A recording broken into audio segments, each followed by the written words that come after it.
बिल्कुल देखिए, केरल के वायनाड में लैंडस्लाइड से जान गंवाने वालों की तादाद बढ़कर 151 हो गई है। 800 लोगों को अब तक रेस्क्यू किया गया है और रेस्क्यू किए गए लोगों को राहत शिविरों में रखा गया है। रेस्क्यू ऑपरेशन आज भी जारी है।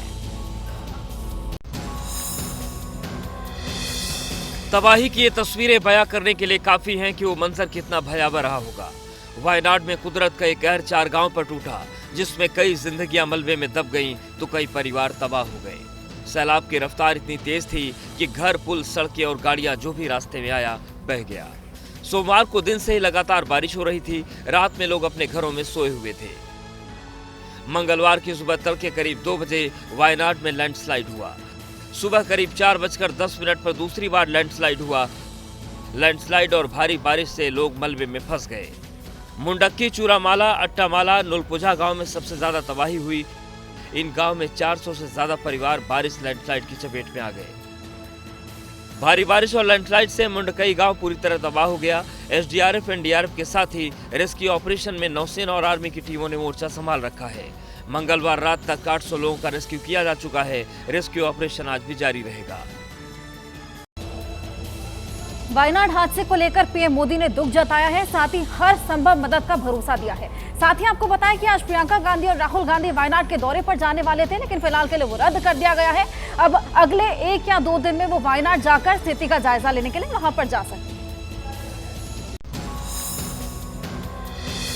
वायनाड में हुई तबाही पर पीएम मोदी ने संवेदना जताई है। पीएम ने मृतकों के परिजनों को प्रधानमंत्री राहत कोष से 2-2 लाख रुपए और घायलों को 50-50 हजार रुपए का मुआवजा देने की घोषणा की है। गृह मंत्री अमित शाह और कांग्रेस अध्यक्ष मल्लिकार्जुन खड़गे ने वायनाड हादसे पर दुख जताया। लोकसभा में नेता प्रतिपक्ष राहुल गांधी ने केंद्र सरकार से वायनाड में आपदा पीड़ितों तक मदद पहुँचाने की अपील की है। More than 70 people have been killed.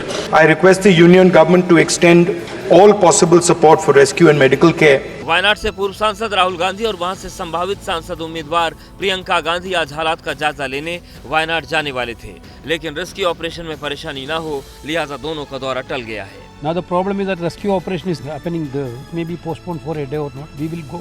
Congress ने वायनाड हादसे को राष्ट्रीय आपदा घोषित करने की मांग की है। केरल के सीएम पी विजयन राहत और बचाव कार्यों पर लगातार नजर बनाए हुए हैं। वायनाड हादसे से जुड़ी जानकारी देने के लिए केरल सरकार ने हेल्पलाइन भी शुरू की है। साथ ही आसपास के जिलों से भी मेडिकल टीम को वायनाड भेजा गया है।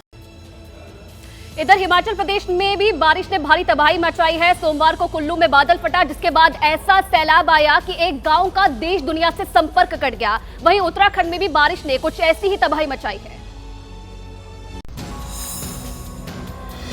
तबाही का ये मंजर, पहाड़ों को चीर कर बहता ये सैलाब, कुल्लू के तोश इलाके में आए पानी के सैलाब ने क्या हाल किया, ये तस्वीरें इसकी साफ तस्दीक कर रही हैं। सोमवार की सुबह तोश में बादल फटा, 2 से 3 दुकानें बह गईं, घरों और होटलों को भारी नुकसान पहुंचा। हालांकि यहाँ पर जिंदगी बहाल करने का काम चल रहा है। इस हादसे के बाद हिमाचल सरकार भी एक्टिव हो गई है। नुकसान का जायजा लिया जा रहा है। ये भगवान का शुक्र है कि किसी की मृत्यु नहीं हुई, लेकिन उनके घरों को बहुत भारी नुकसान हुआ है। सरकार उस सारी जो नुकसान घरों को उसका जायजा ले रही है। इस आफत से मणिकर्ण घाटी में भारी नुकसान हुआ है। सैलाब की चपेट में आने से 3 शेड और एक पुल बह गया। अब आपको उत्तराखंड की तस्वीर दिखाते हैं। यहाँ बूढ़ा केदार इलाके में बादल फटने और लैंडस्लाइड की वजह से पूरा गांव तबाह हो गया है। पीड़ित परिवारों ने मुख्यमंत्री पुष्कर सिंह धामी से मदद की गुहार लगाई है। उत्तरकाशी की इन तस्वीरों को देखिए। नाकुरी गाड़ में बादल फटने के बाद कई गाँव बर्बाद हो गए, लोगों के घरों में पानी भर गया। दिल्ली कोचिंग हादसे को लेकर छात्रों का प्रदर्शन लगातार जारी है। उनका कहना है कि जब तक उनकी मांगे पूरी नहीं की जाती तब तक वो अनशन पर बैठे रहेंगे। साथ ही एमसीटी की भी कार्रवाई बेसमेंट में चल रहे कोचिंग सेंटर्स को लेकर लगातार जारी है।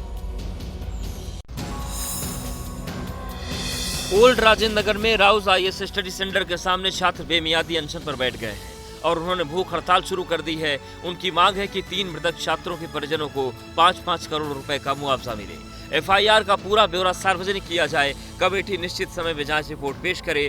बेसमेंट में चल रहे सभी कोचिंग सेंटर बंद हो। जो हम लोगों को नुकसान झेलना पड़ा है हमारे साथियों का, वो बच सकता था अगर ये इंस्टीट्यूट जो है हमारी लाइफ को थोड़ा सा वैल्यू दे देता।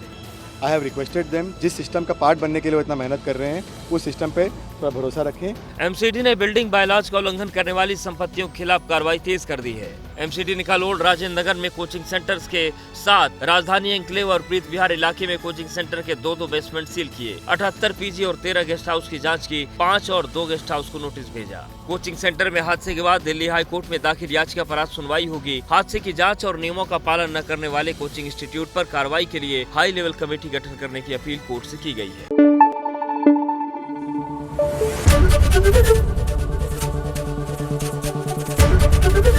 एबीपी न्यूज आपको रखे आगे।